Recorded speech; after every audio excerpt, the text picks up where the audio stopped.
Hello everyone, welcome back to my YouTube channel USP classes. तो आज की इस क्लास में हम क्लास 11th का first chapter unit and dimensions का सेकंड पार्ट लेकर आए हैं। तो आज इस पार्ट के अंदर हम पूरा चैप्टर आज कंप्लीट कर देंगे वन शॉट में। तो देखिए, आज जो मेरा पहला टॉपिक का गया वो है physical quantities, their dimension formula and SI unit. आज हम कुछ फिजिकल क्वांटिटीज लेंगे, उनके डायमेंशन फार्मूलाज डिराइव करेंगे और फिर उनके डायमेंशन फार्मूले की हेल्प से हम एसआई यूनिट्स कैलकुलेट करेंगे। देखिए क्या आएगा। फर्स्ट ले लेता हूं मैं एरिया। एरिया किसके इक्वल होता है? लेंथ इंटू ब्रेथ के इक्वल। फार्मूले आने चाहिए पहले, ठीक है जी। अब इसका हम कैलकुलेट करेंगे dimensional formula. DF means dimension formula. तो लेंथ के लिए तो एल होता है, एस हमने फंडामेंटल यूनिट पढ़े हैं। ब्रेथ के लिए भी एल ही होता है, क्योंकि ब्रेथ भी तो लेंथ ही होती है। क्या आ जाएगा मेरे पास? L square. आप इसी को इस तरीके से लिखें, कोई प्रॉब्लम नहीं है। एम 0 हो गया, एल टू टी 0, क्योंकि यहाँ एम और टी मिस है ना, मतलब पावर उनका 0 होगा। सिंपल। अब इसी की हेल्प से हम इसका एसआई यूनिट कैलकुलेट करेंगे। तो एसआई यूनिट कितना होगा इसका? एसआई यूनिट लेंथ के होते हैं metre, metre square. Fundamental unit पढ़े है ना, फंडामेंटल क्वांटिटीज, उनके फंडामेंटल यूनिट्स पढ़े आपने। तो लेंथ के लिए मीटर होता है, ऊपर स्केयर तो स्केयर लगा दिया, simple. Second is volume. Volume आप किसी की भी ले सकते हो, सिलेंडर की ले सकते हो, क्यूब की ले सकते हो, क्यूबाइड की ले सकते हो। तो मैं ले रहा हूं simple length into breadth into height cuboid की। तो इसका डायमेंशनल फार्मूला क्या बनेगा? लेंथ के लिए क्या होता है? एल। ब्रेथ भी तो लेंथ होती है, एल। अरे हाइट भी तो लेंथ ही होती है, इसके लिए भी एल। ये बन गया एल क्यूब, बस सिंपल। ये डायमेंशन फार्मूला आ गया किसका? वॉल्यूम का। SI unit. अब इसका एसआई यूनिट देखेंगे। एसआई यूनिट क्या होगा? लेंथ के होते हैं मीटर, ऊपर क्यूब है, तो क्यूब है ना यहाँ पे 3 क्यूब, मीटर क्यूब। थर्ड ले लेते हैं हम डेंसिटी का। तो डेंसिटी किसके इक्वल होती है? Mass upon volume. कितनी वॉल्यूम में कितना मास है, उसी को बोलते हैं डेंसिटी। तो इसका डायमेंशन फार्मूला डिराइव करेंगे। डायमेंशन फार्मूला कितना आएगा? मास के लिए होता है एम डायमेंशंस होती है मास के लिए। वॉल्यूम का आप ऊपर कैलकुलेट करके आए हो, तो डायरेक्ट यहाँ पे सब्स्टिट्यूट कर दो, एल क्यूब। इसका फार्मूला बन जाएगा एम एल पावर -3। तो एम की यहाँ वैल्यू कुछ नहीं, मतलब पावर में अगर कुछ नहीं लिखूंगा तो 1 नहीं होगा, ठीक है। अब सेकंड आ गया यहाँ पे एसआई यूनिट। डेंसिटी का एसआई यूनिट हम निकालें अगर, मास के होते हैं केजी फंडामेंटल यूनिट्स और लेंथ के होते हैं मीटर, केजी पर मीटर क्यूब। नेक्स्ट एग्जांपल लेंगे वेलोसिटी। देखिए जी, वेलोसिटी और स्पीड का बराबर ही होता है, सेम ही होता है। वेलोसिटी का फार्मूला होता है डिस्प्लेसमेंट अपॉन टाइम, ठीक है जी, डिस्प्लेसमेंट अपॉन टाइम। तो डायमेंशन फार्मूला कैलकुलेट करेंगे। डिस्प्लेसमेंट तो लेंथ ही होती है ना, डिस्प्लेसमेंट क्या है, कितनी लेंथ है। तो डिस्प्लेसमेंट के लिए भी एल ही कंसीडर किए जाएंगे और टाइम के लिए टी कंसीडर होता है डायमेंशंस। तो टी का यहाँ पावर कुछ नहीं तो 1 है, वो ऊपर जाके -1 हो जाएगा, एल टी -1। ये लो जी। तो ये डायमेंशन फार्मूला आ गया वेलोसिटी का। अब इसी की हेल्प से हम एसआई यूनिट कैलकुलेट कर लेते हैं। एसआई यूनिट क्या आएगा? लेंथ के लिए होते हैं मीटर, टाइम के लिए होते हैं सेकंड, तो मीटर पर सेकंड। फिफ्थ इज स्पीड का और वेलोसिटी का वैसे सेम ही होता है, बस यहाँ डिस्प्लेसमेंट है तो यहाँ डिस्टेंस लिखना है, बाकी सारा वर्क सेम है इसमें। तो लिख देता हूँ, यह आएगा डिस्टेंस अपॉन टाइम। करेंगे जी डायमेंशन फार्मूला। अब क्या डायमेंशन फार्मूला आएगा? डिस्टेंस के लिए क्या होते हैं? लेंथ। टाइम के लिए टी, सेम ये ऊपर चला जाएगा, नेगेटिव पावर में माइनस आ जाएगा। लो जी डायमेंशन फार्मूला। अब आगे आ गया एसआई यूनिट। तो एसआई यूनिट क्या हो गया? इसके लेंथ के होते हैं मीटर, टाइम के होते हैं सेकंड, तो मीटर पर सेकंड। ये स्पीड का आ गया। अब चलते हैं नेक्स्ट एग्जांपल की तरफ, एक्सेलेरेशन। नेक्स्ट कैलकुलेट करेंगे हम एक्सेलेरेशन का डायमेंशन फार्मूला नंबर 6। तो एक्सेलेरेशन होता है वेलोसिटी अपॉन टाइम, ठीक है जी। तो डायमेंशन फार्मूला क्या होगा, वेलोसिटी, तो वेलोसिटी की डायमेंशंस आप निकाल के एल टी माइनस वन, तो यहाँ पे डायरेक्ट सब्स्टिट्यूट कर दो एल टी माइनस वन, अपान में टाइम आ गया, टाइम के लिए टी आ गई, तो टी ऊपर जाएगा तो यहाँ पावर -1 है तो ऊपर जाके -1 हो जाएगी, एल टी -1 तो एक ऑलरेडी है, ये ऊपर जाएगा तो एक और -1, तो -1 -2 हो जाएगा। नेक्स्ट एसआई यूनिट, तो एसआई यूनिट एक्सेलरेशन के क्या होते हैं, लेंथ के लिए होते हैं मीटर, टाइम के लिए सेकंड, मीटर पर second square. Seventh is force का कैलकुलेट कर लेते हैं। फोर्स का फार्मूला होता है मास इनटू एक्सेलरेशन, ठीक है जी। तो डायमेंशन फार्मूला देखते हैं आप, डायमेंशनल फार्मूला, मास के लिए क्या यूज होता है, एम इनटू एक्सेलरेशन, एक्सेलरेशन के अभी कैलकुलेट करके आए डायमेंशन फार्मूला आप, एल टी -2, ठीक है। तो ये कितना आ गया मेरे पास, एम एल टी -2, ये रहा। तो ये आ गया मेरे पास फोर्स का dimension formula. Next SI unit देखते हैं अब इसके, एसआई यूनिट आ गए इसके, मास के हो गए केजी, लेंथ के हो गए मीटर, टाइम के हो गए सेकंड, ऊपर पर सेकंड स्क्वायर है तो ये लगा दिया। इसी को बोलते हैं हम न्यूटन, एन से डिनोट करते हैं हम इसको, ठीक है। 8th पे हम ले लेते हैं, फोर्स के बाद हम ले लेते हैं वर्क का एनर्जी का सेम ही आता है भाई, वर्क। तो वर्क का फार्मूला क्या होता है, फोर्स इनटू डिस्प्लेसमेंट, ठीक है जी। तो अब निकालेंगे डायमेंशन फार्मूला, फोर्स का डायमेंशन फार्मूला अभी कैलकुलेट किया, ये रहा M L T -2 into displacement तो लेंथ होती है, ये रहा एल, कितना आ गया, एम एल, एक ये रहा एल स्क्वायर हो गया, यहाँ टी की पावर -2 आ जाएगी, ये लो जी, ml2 t -2, ये आ गया मेरे पास डायमेंशन फार्मूला वर्क का। एसआई यूनिट, तो एसआई यूनिट क्या होंगे, मास के लिए होते हैं केजी, लेंथ के लिए होते हैं मीटर, ऊपर स्क्वायर है तो स्क्वायर डालेंगे, टाइम के होते हैं पर सेकंड, टाइम के होते हैं सेकंड, ऊपर -2 है तो पर सेकंड स्क्वायर आ जाएगा। इसी को बोलते हैं जूल, JOULE, जिसको जे से शॉर्ट में लिखते हैं, ठीक है जी। अब नेक्स्ट हम कैलकुलेट करते हैं इम्पल्स का, देखिए जी इम्पल्स, तो इम्पल्स का डायमेंशन फार्मूला क्या होगा, इम्पल्स का डेफिनेशन है force into short interval of time. तो डायमेंशनल फार्मूला सबसे पहले कैलकुलेट करेंगे, फोर्स का डायमेंशन फार्मूला क्या होता है, अभी कैलकुलेट किया आपने, ये रहा mlt -2, ठीक है, mlt -2, टाइम के किए आपने t, सिंप्लीफाई करेंगे ये आ जाएगा mlt, देखो इसकी पावर कुछ नहीं तो 1 -2 इज -1, ये आ गया -1, ये डायमेंशन फार्मूला था। अब कैलकुलेट करेंगे इसका एसआई यूनिट, एसआई यूनिट में मास के आगे केजी, लेंथ के आगे मीटर, टाइम के आगे सेकंड, तो पर सेकंड लग जाएगा यहाँ पे इम्पल्स का। 10th कैलकुलेट कर लेते हैं हम प्रेशर का, प्रेशर होता है फोर्स अपॉन एरिया, ठीक है जी। तो डायमेंशन फार्मूला देखेंगे अब, डायमेंशन फार्मूला, फोर्स का डायमेंशन फार्मूला अभी आपने कैलकुलेट भी किया, ये डायरेक्ट mlt -2 यहाँ सब्स्टिट्यूट करेंगे, फोर्स का डायरेक्ट फार्मूला mlt, जिसको डेरिवेशन करना है इसी के बीच वो कर सकता है, फोर्स का फार्मूला लगा के आगे चला सकते हो आप।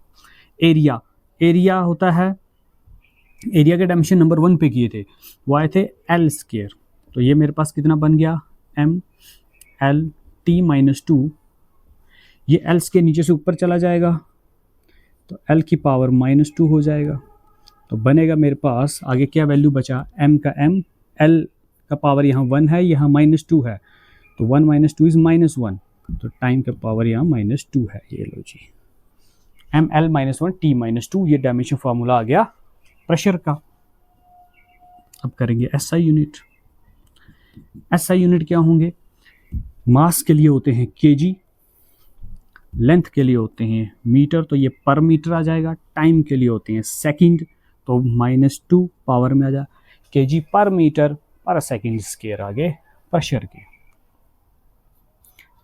11th नेक्स्ट डायमेंशन फार्मूला हम कैलकुलेट कर लेते हैं सरफेस टेंशन का। सरफेस टेंशन का, तो सरफेस टेंशन होती है force upon length, force per unit length. तो डायमेंशनल फार्मूला क्या बनेगा? फोर्स का MLT, फोर्स का भी कैलकुलेट किया था आपने, MLT-2, MLT-2। लेंथ के लिए तो एक ही लेंथ आएगी, ये लो जी, ये लेंथ और लेंथ यहाँ से कैंसिल आउट हो जाएगी, तो मेरे पास बचेगा ML तो कैंसिल ही हो गया, T-2।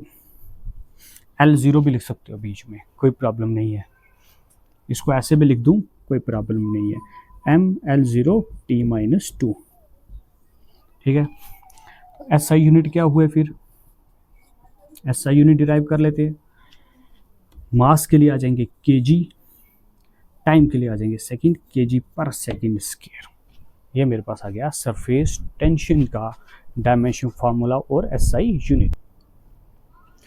अब नेक्स्ट एग्जांपल लेते हैं हम एनर्जी का। ठीक है जी, नंबर 12 एनर्जी। आप चाहो काइनेटिक एनर्जी का फार्मूला लिखो, चाहे लिखो पोटेंशियल का, तो रिजल्ट सेम ही आएगा। तो मैं काइनेटिक एनर्जी ले लेता हूँ 1/2 mv² फार्मूला कैलकुलेट करेंगे इसका डायमेंशनल फार्मूला। 1/2 ये तो नंबर है, नंबर का कोई डायमेंशंस नहीं होते। मास आ गया, मास के लिए लगेगा m। आगे आ गया वेलोसिटी, वेलोसिटी का होता है LT-1, ऊपर पावर में 2 है तो 2 लगा दो, तो ये मेरे पास बन जाएगा m L का स्क्वायर T की पावर -2। SI यूनिट, अब SI यूनिट क्या होगा? मास के केजी, लेंथ के मीटर, टाइम के सेकंड। ये डायमेंशन फार्मूला हो गया। इसी को तो जूल बोलते हैं, यही हमारा जूल होता है। एग्जांपल अब हम लेंगे पावर की। पावर होता है वर्क अपॉन टाइम के इक्वल। ठीक है जी, तो पावर का अब डायमेंशन फार्मूला करेंगे, डायमेंशनल फार्मूला। तो वर्क के क्या हो गए? ML2 T-2 और टाइम के हो गए T। इसी को अरेंज करके लिखो सीधा, ML2, ये T ऊपर से एक जाएगा तो ऊपर एक माइनस हो जाएगा, तो T की पावर -3। ठीक है जी, और इसी का SI यूनिट क्या होगा हमारे पास? मास के होते हैं केजी, लेंथ के होते हैं मीटर स्क्वायर, टाइम के होते हैं सेकंड, ऊपर -3, इसी को बोलते हैं वाट। SI unit of power is what. तो ये हमारे पास कुछ बेसिक एग्जांपल्स थी फिजिकल क्वांटिटीज़ की, जिसका हमने डायमेंशन फार्मूला और SI यूनिट डिराइव करना सीखा। अब चलते हैं नेक्स्ट टॉपिक की तरफ। देखिए, अब हमारा नेक्स्ट टॉपिक आ गया सिग्निफिकेंट फिगर्स। देखिए, सिग्निफिकेंट फिगर्स में क्या है, जब भी हम किसी लेंथ की या एरिया का कैलकुलेशन करते हैं, लेट्स सपोज मेरे पास एक रॉड है, मैं इसकी लेंथ मेजर करता हूँ, इसकी लेंथ आती है 6.52। ठीक है जी, तो इसमें 6 तो एक्यूरेट डिजिट आ गया, ये जो बाद में आया 5 ये डाउटफुल डिजिट है, और इसके बाद जो 2 है ये मोर डाउटफुल डिजिट है। तो फिर मैं इसकी लेंथ कितनी राइट डाउन करूंगा? सिर्फ 6.5। तो ये इस सेंटीमीटर्स में ले सकते हो आप। तो इस रॉड की लेंथ 6.5 होगी, ना कि 6.52 होगी। तो इसी कंसेप्ट में इसी चीज़ को जानने के लिए कि कितनी डाउटफुल डिजिट हैं, कहाँ तक आपको कैलकुलेशन में डेसिमल के बाद जो डिजिट्स लेने हैं, कितने डिजिट्स आपको ड्रॉप करने हैं, उसी के लिए हमारे पास आगे ये सिग्निफिकेंट फिगर्स। देखिए, तो सिग्निफिकेंट फिगर्स क्या हुई? आपको एक्यूरेटली 9 डिजिट पता होना चाहिए जो कैलकुलेशन में एग्जैक्ट आता है, जैसे 6 पॉइंट समथिंग, तो 6 तो है ही है। ठीक है, और आ गया फर्स्ट डाउटफुल डिजिट, जैसे मैंने अभी लिखा था ना 6.52, ये आ गया एक्यूरेट डिजिट, ये आ गया डेसिमल। इसके बाद ये वाला आ गया पहला डाउटफुल डिजिट। इन दोनों को मिलाकर ये दोनों जो हैं ये कहलाएंगे सिग्निफिकेंट फिगर्स। अब इसके लिए भी कुछ हमारे पास रूल्स हैं, मैंने बोर्ड में पहले लिख दिए, समझते हैं रूल्स को। देखिए, all non zero digits are significant, जितने भी नॉन जीरो डिजिट्स हैं, मतलब इसमें जीरो नहीं आ रहा, ये सारे के सारे सिग्निफिकेंट है। जैसे 17 में 1 भी सिग्निफिकेंट, 7 भी सिग्निफिकेंट, तो कितनी सिग्निफिकेंट फिगर्स आ गई यहाँ पे 2। 128 में 128 में 3 सिग्निफिकेंट फिगर्स आ गई। 3264 में 4 सिग्निफिकेंट फिगर्स आ गई। ये पहला रूल हो गया कि जितने भी नॉन जीरो डिजिट्स होंगे वो सारे के सारे सिग्निफिकेंट होंगे। Rule number 2, zeros between non zero digits are significant. देखो 4 भी नॉन जीरो है, 2 भी नॉन जीरो है, लेकिन इसके बीच में आ गया जीरो, तो अब जीरो को आपने सिग्निफिकेंट कंसीडर करना है। तो यहाँ पे मेरे पास टोटल कितनी सिग्निफिकेंट फिगर्स आ गई या कितने सिग्निफिकेंट डिजिट्स आ गए, 1 2 3 4 0 2। देखिए नेक्स्ट एग्जांपल 3004, इसमें 3 नॉन जीरो है, 4 नॉन जीरो है, इसके बीच में 2 जीरो आ रहे हैं, ठीक है। अब इसमें नॉन जीरो के बीच में ये 2 जीरोज आए, दो नॉन जीरो के बीच में जितने भी जीरोज आएंगे वो भी सिग्निफिकेंट होते हैं, तो ये भी सिग्निफिकेंट कंसीडर किए जाएंगे। 3004 मतलब यहाँ पे 4 सिग्निफिकेंट फिगर्स है। Rule number 3, all zeros to the right of the last non zero digit are not significant. अब देखिए यहाँ, अब ये जो जीरो है ये देखिए नॉन जीरो के राइट में आ रहा है, तो इसको सिग्निफिकेंट कंसीडर नहीं किया जाएगा। तो यहाँ पर मेरे पास कितने सिग्निफिकेंट फिगर्स हैं, सिर्फ एक। 2350 जीरो लास्ट में आ रहा है, तो इसको सिग्निफिकेंट नहीं मानेंगे, ये इनसिग्निफिकेंट हो गया। तो मेरे पास सिग्निफिकेंट डिजिट्स कितने आ गए, सिर्फ 3। तो लास्ट में अगर जीरो आएगा तो आपने उसको कंसीडर नहीं करना। Rule number 4, all zeros to the right of decimal point and left of the non zero digits are not significant. अब देखो ये डेसिमल पॉइंट है, डेसिमल के राइट साइड और नॉन जीरो के लेफ्ट साइड में जो भी जीरो आएगा ये सिग्निफिकेंट नहीं होगा, इसको कंसीडर नहीं किया जाएगा। डेसिमल के बाद और नॉन जीरो से पहले ये क्या कहलाएगा, इनसिग्निफिकेंट। तो यहाँ पर मेरे पास सिर्फ एक ही सिग्निफिकेंट फिगर है, वो है कितनी, 4, तो 1 सिग्निफिकेंट फिगर। फॉर एग्जांपल 0.004, तो पॉइंट के बाद डेसिमल के बाद 2 जीरो आ रहे हैं, तो ये सिग्निफिकेंट नहीं होंगे, सिर्फ एक ही नॉन जीरो है लास्ट में जिसको हम सिग्निफिकेंट बोलेंगे। तो यहाँ पर भी मुझे सिर्फ एक ही सिग्निफिकेंट फिगर मिल रही है। 5th rule, all zeros to the right of decimal and the left of non-zero digits are significant। अब देखिए 0.20, यहाँ देखिए यहाँ डेसिमल के बाद 2 आया, 2 के बाद कितना आया, 0। डेसिमल के बाद ये डेसिमल पॉइंट, उसके बाद एक नॉन जीरो आया, फिर 0 आया, तो इस 0 को आपने काउंट करना है। तो अब डेसिमल के बाद एक नॉन जीरो है, उसके बाद 0 है, तो ये दोनों सिग्निफिकेंट कहलाएंगे, तो 0 इसमें सिग्निफिकेंट माना जाएगा। लेकिन यहाँ पर 0 सिग्निफिकेंट नहीं था, क्योंकि यहाँ डेसिमल नहीं था, तो यहाँ पे डेसिमल आ गया। तो डेसिमल के बाद यहाँ पर 3 डिजिट हैं, लास्ट वाला 0 है, तो इसको सिग्निफिकेंट मानना है। तो 240 यहाँ पे 3 सिग्निफिकेंट फिगर्स आ गई, ठीक है जी। नेक्स्ट इज पावर ऑफ 10 और not significant in standard form. ये मेरे पास स्टैंडर्ड फॉर्म एक नंबर लिखा है, 2.36 इंटू 10⁵5। ये जो 10 की पावर 5 है इसको काउंट ही नहीं करना है, ये इनसिग्निफिकेंट होते हैं। तो उससे पहले 2.36 ये क्या कहलाएंगे, मेरे सिग्निफिकेंट फिगर्स। यहाँ पर 1 2 3 सिर्फ 3 डिजिट सिग्निफिकेंट फिगर्स थी। नेक्स्ट इज 4.2, आगे देखो 2 के बाद मैंने सारे लगाए, यहाँ पे 3 जीरो। अब 4.2000, ये जो तीनों जीरो हैं और ये जो 2 नंबर हैं ये सारे कहलाएंगे सिग्निफिकेंट। ये जो 10 की पावर में है ये होगा इनसिग्निफिकेंट, मतलब नॉट सिग्निफिकेंट। तो पावर में आपने नहीं लेने, उसके साथ स्टैंडर्ड फॉर्म में जो भी पूरा नंबर लिखा जाएगा वो सिग्निफिकेंट फिगर्स होंगी उसमें। तो ये आ गया हमारा 6th रूल सिग्निफिकेंट फिगर्स का। स्टडी करेंगे कि डायमेंशनल एनालिसिस क्या होता है और डायमेंशनल एनालिसिस की जो एप्लीकेशंस है वो क्या है, कहाँ कहाँ इसका यूज़ किया जा सकता है। देखिए सबसे पहले आ गए डायमेंशनल एनालिसिस।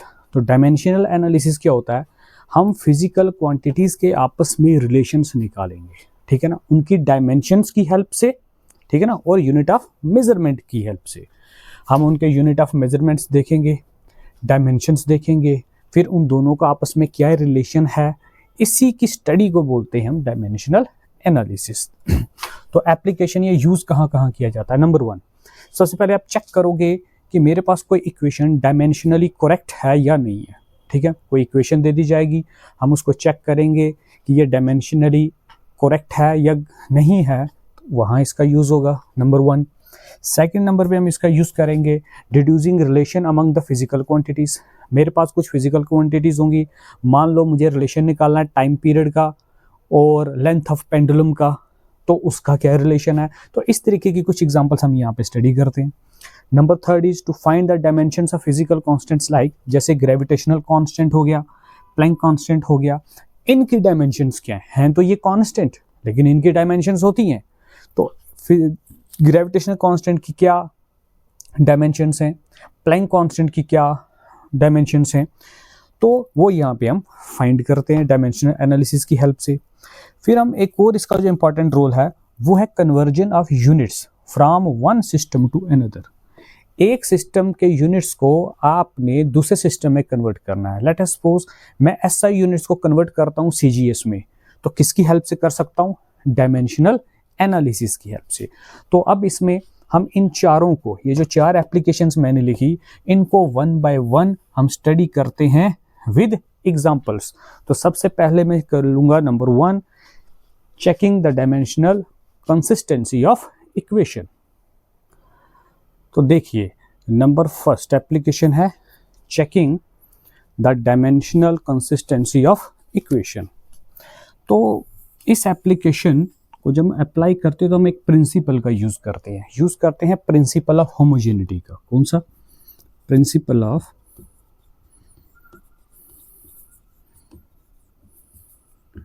होमोजेनिटी। तो प्रिंसिपल ऑफ होमोजेनिटी की हेल्प से हम किसी भी इक्वेशन की कंसिस्टेंसी चेक करते हैं। अब ये प्रिंसिपल ऑफ होमोजेनिटी क्या है?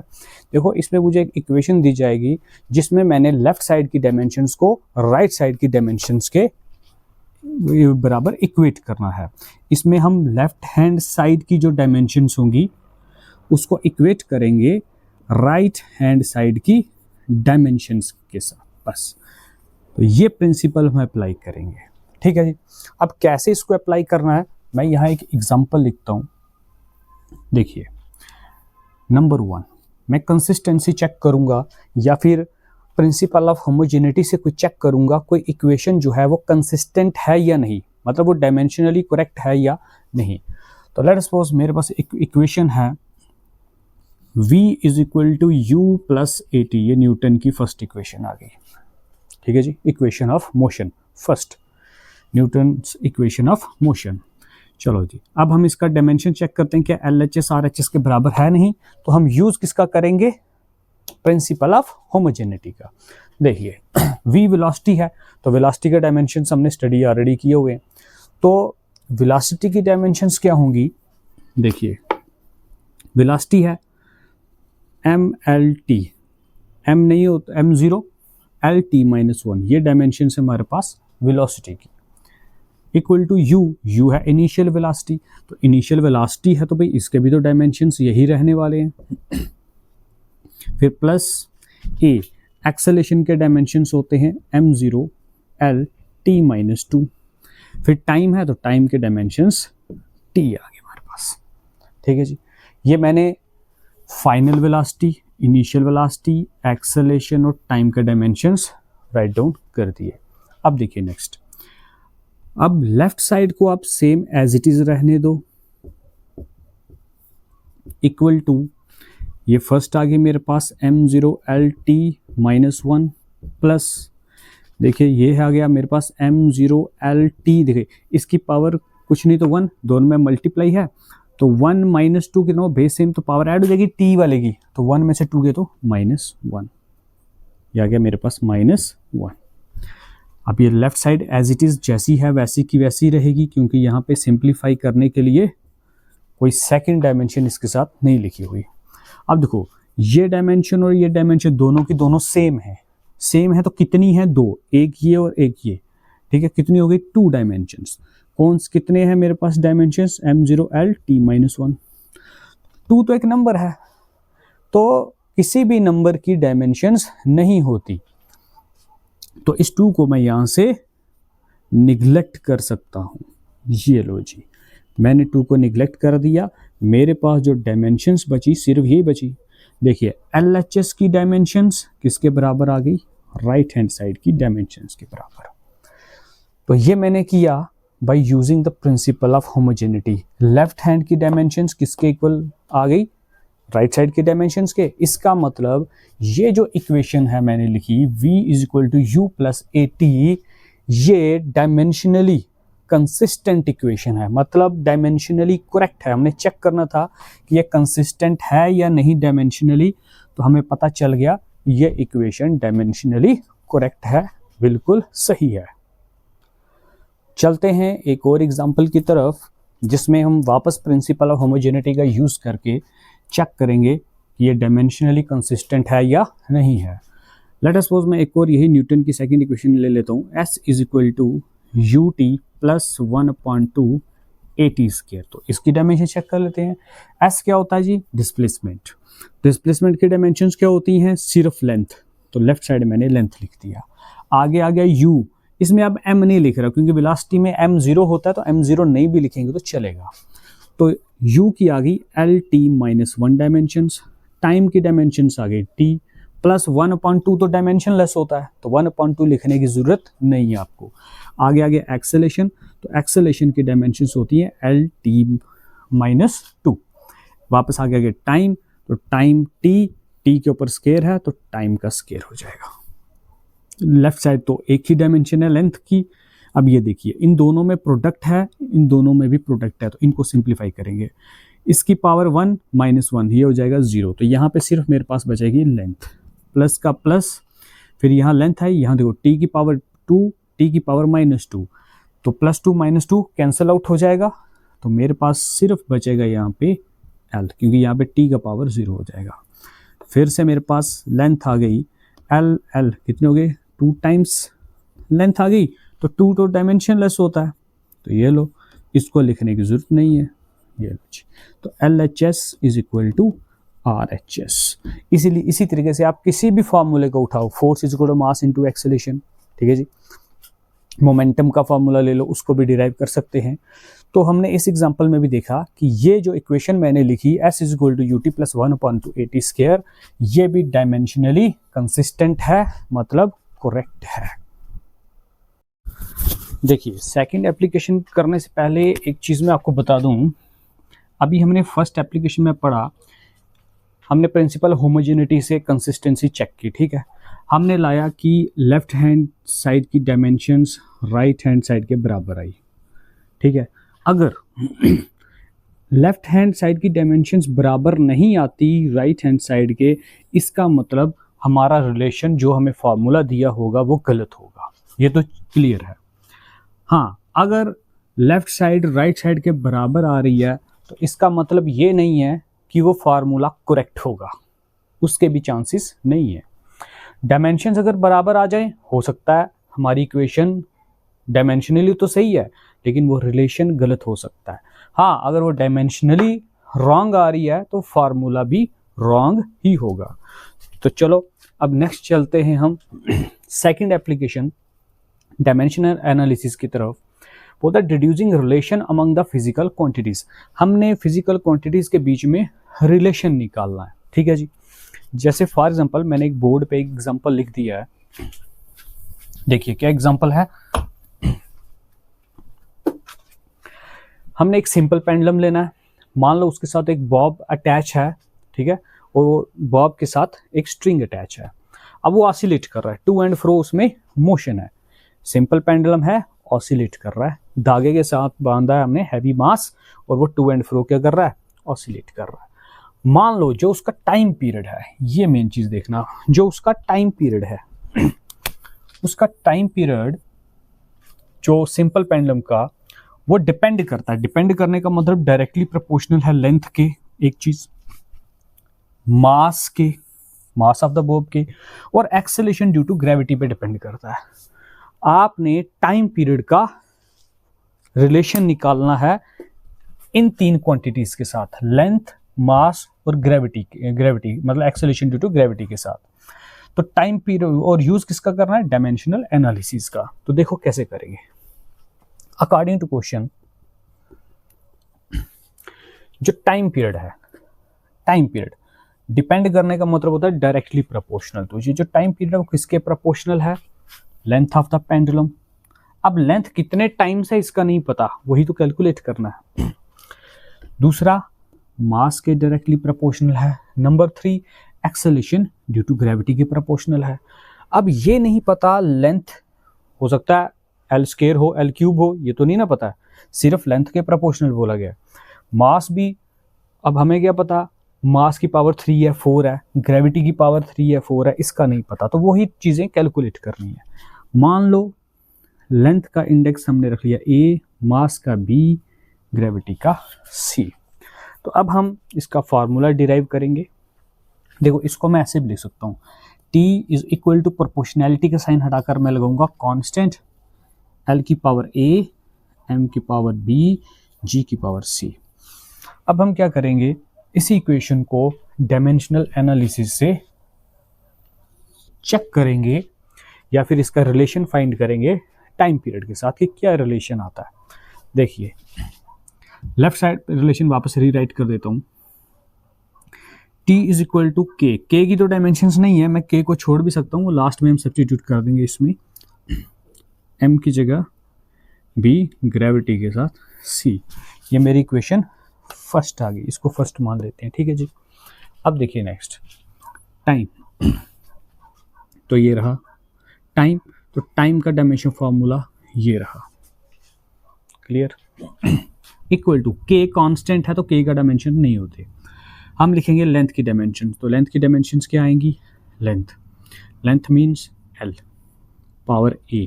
मास की डायमेंशन होती है M पावर B, यानी gravity, acceleration due to gravity है तो ग्रेविटी ना मतलब ग्रेविटी है लेकिन एक्सेलेरेशन ही हुई, तो एक्सेलेरेशन का LT माइनस 2 पावर आ गया C।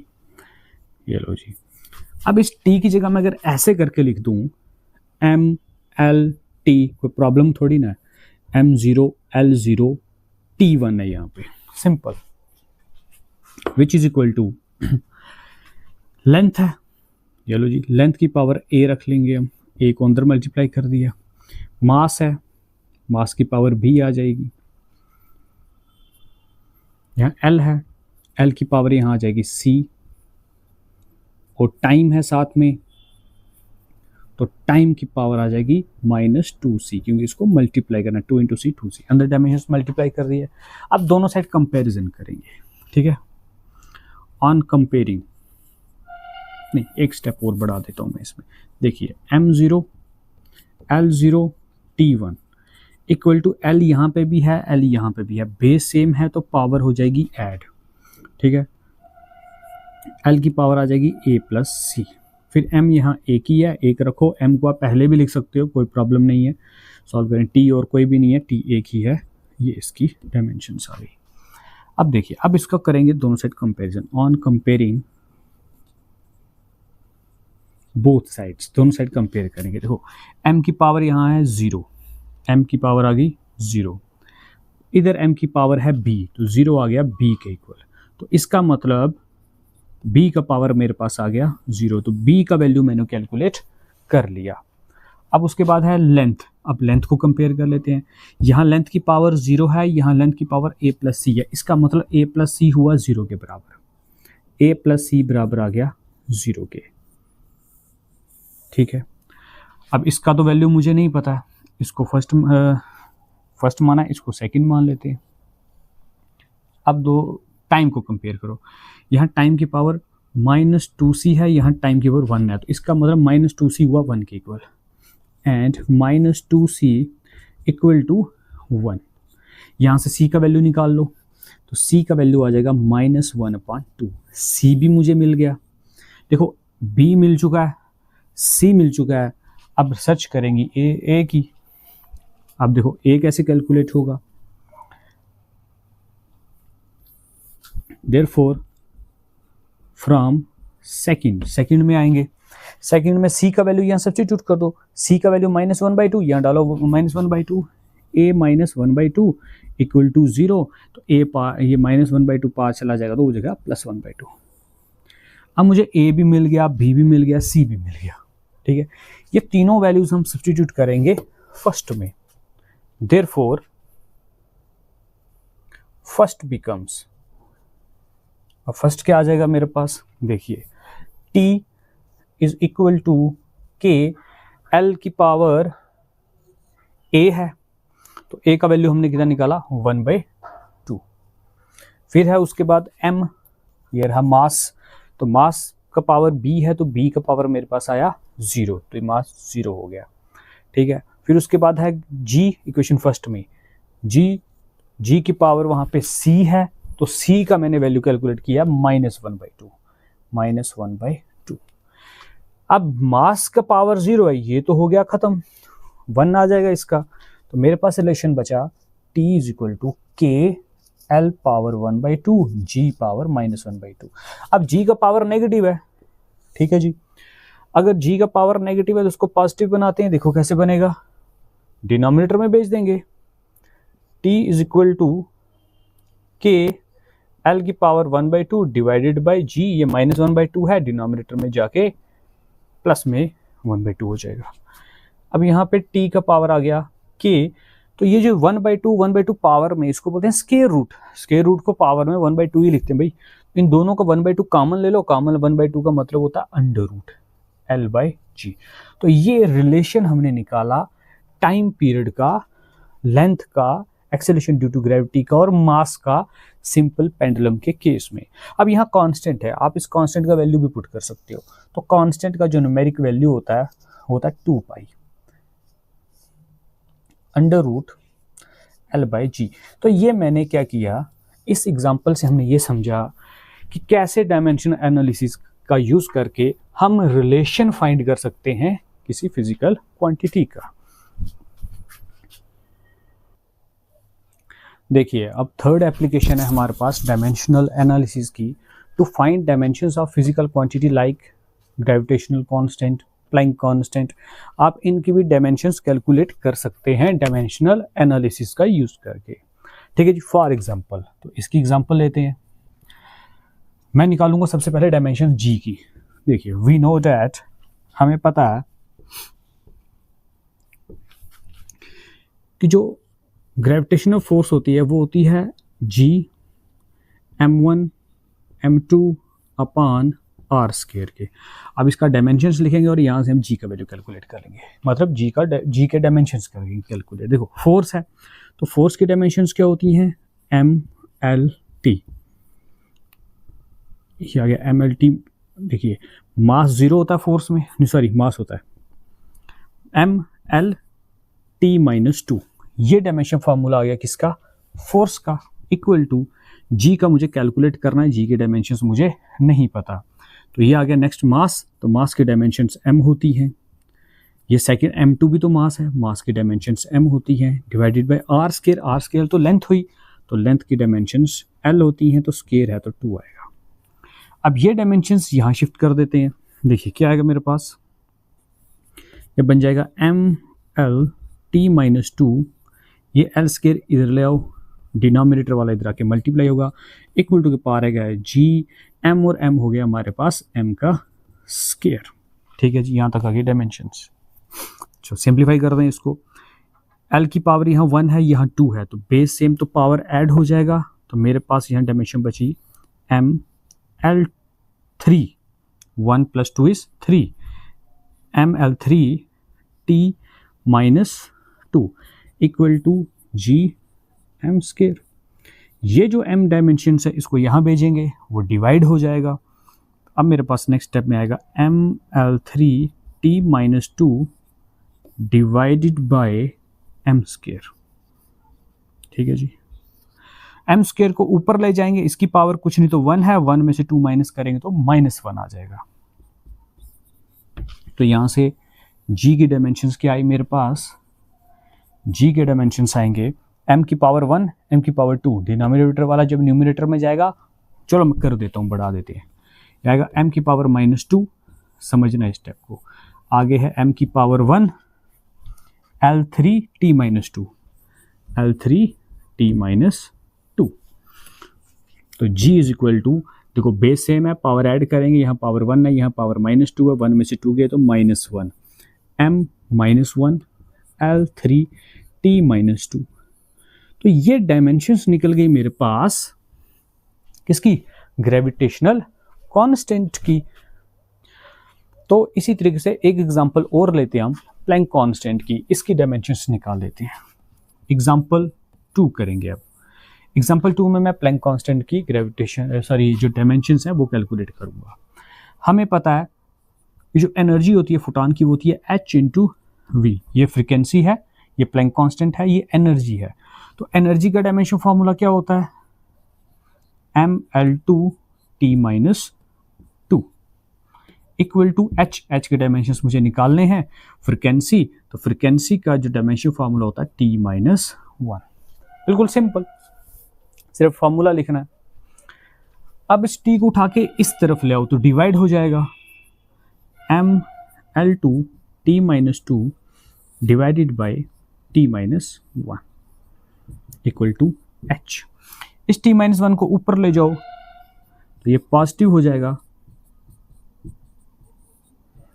यह आ जाएगा t की पावर 1 इक्वल टू h। तो h की हम निकालेंगे डायमेंशंस, देखिए नेक्स्ट स्टेप में। तो h की डायमेंशंस कितनी आएंगी मेरे पास, देखो m, सिंगल m की पावर 1 भी लिखना चाहो लिख सकते हो, L2 L और पे नहीं है यहाँ पे इक्वेशन में, तो L2 हो गया, t की पावर 1 - 2, तो 1 में से 2 गए तो -1, t की पावर -1। तो ये डायमेंशंस आ गई मेरे पास प्लैंक कांस्टेंट की।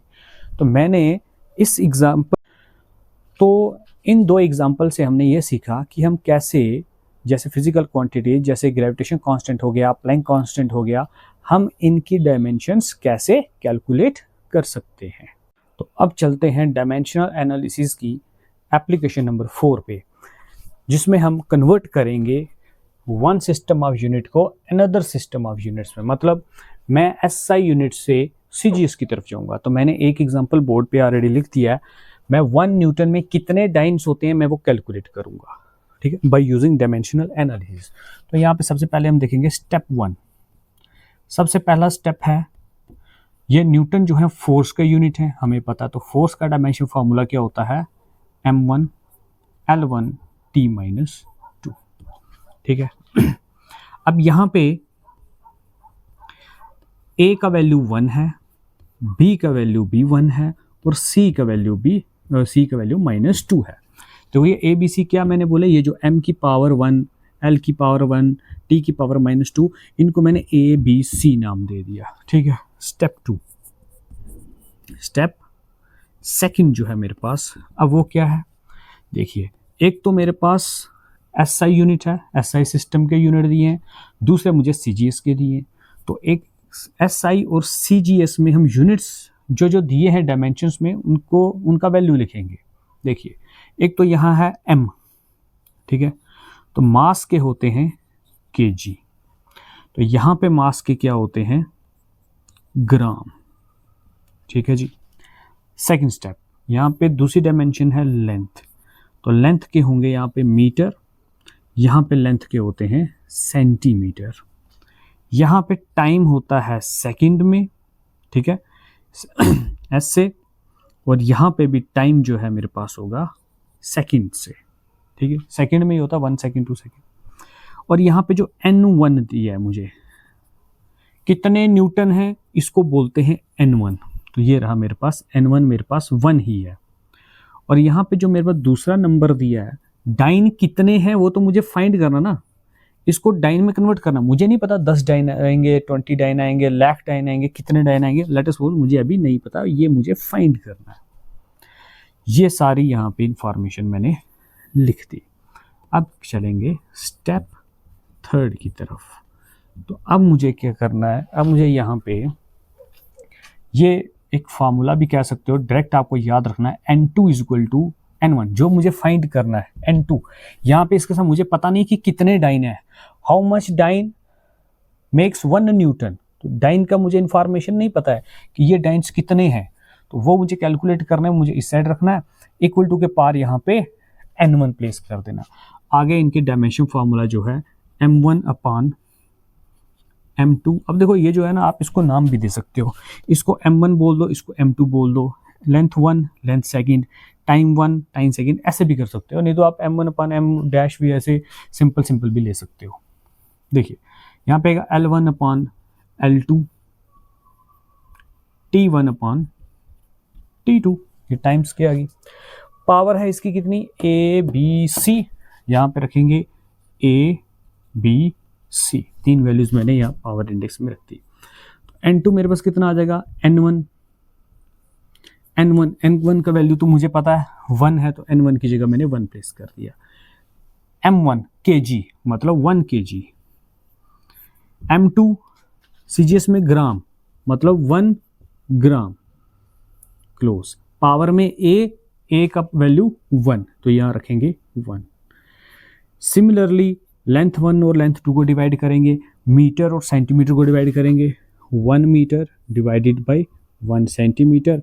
पावर में B है तो B का पावर यहाँ पे B का वैल्यू 1 है। फिर आ जाएगा टाइम 1 एंड टाइम 2, दोनों सेकंड में है, ऊपर भी 1 सेकंड नीचे भी 1 सेकंड, तो पावर में यहाँ पे आ जाएगा -2, C की वैल्यू -2। यहाँ तक क्लियर। बस सिंप्लीफाई करेंगे हमें पता चल जाएगा कि 1 न्यूटन में कितने डाइन्स होते हैं। देखिए 1 लिखने का फ़ायदा नहीं है, अब ये मल्टीपल में है तो 1 को जिस मर्जी से मल्टीप्लाई करो सेम रहेगा। ये है 1 kg, तो 1 kg की जगह मैं लिख सकता हूँ 1000 ग्राम डिवाइडेड बाय 1 ग्राम। ये 1 मीटर है तो 1 मीटर में लिख सकता हूँ 100 सेंटीमीटर डिवाइडेड बाय 1 सेंटीमीटर। फिर आ गया 1 सेकंड पावर -2, इसकी पावर 1 है तो इसकी भी पावर 1 है, तो 1 पावर लिखने की ज़रूरत नहीं है मुझे। Gram cancel out, centimetre cancel out, second cancel out, तो मेरे पास बच गया 1000 मल्टीप्लाई 100 मल्टीप्लाई 1, ये दोनों सेम कटेगा तो 1 की पावर -2 भी लिख सकते हो, कोई प्रॉब्लम नहीं है। यह आ जाएगा 10000050 हो गए, मल्टीप्लाई 1 की पावर कुछ भी रखो सेम ही रहेगा, 1 ही रहेगा, बढ़ा दो एक स्टेप, ये आएगा मेरे पास। ठीक है जी, N2 का वैल्यू, तो N2 कितना आया मेरे पास, N2 का वैल्यू मेरे पास आ गया 10 की पावर 5। इसका मतलब 1 न्यूटन बराबर होता है 10 रेज़्ड टू पावर 5 डाइन के।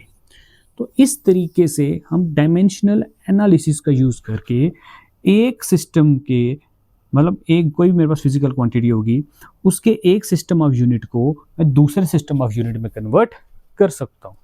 तो ये हमने एक एग्जाम्पल के ज़रिए देख भी लिया। लेट अस सपोज मेरे पास एक और एग्जाम्पल आता है, मान लो मुझे 10 न्यूटन को कन्वर्ट करना है डाइन में, 10 न्यूटन्स में कितने डाइन से मुझे फाइंड करने हैं। तो मैं क्या करूँगा, अब मैं इसी में एडिटिंग कर देता हूँ।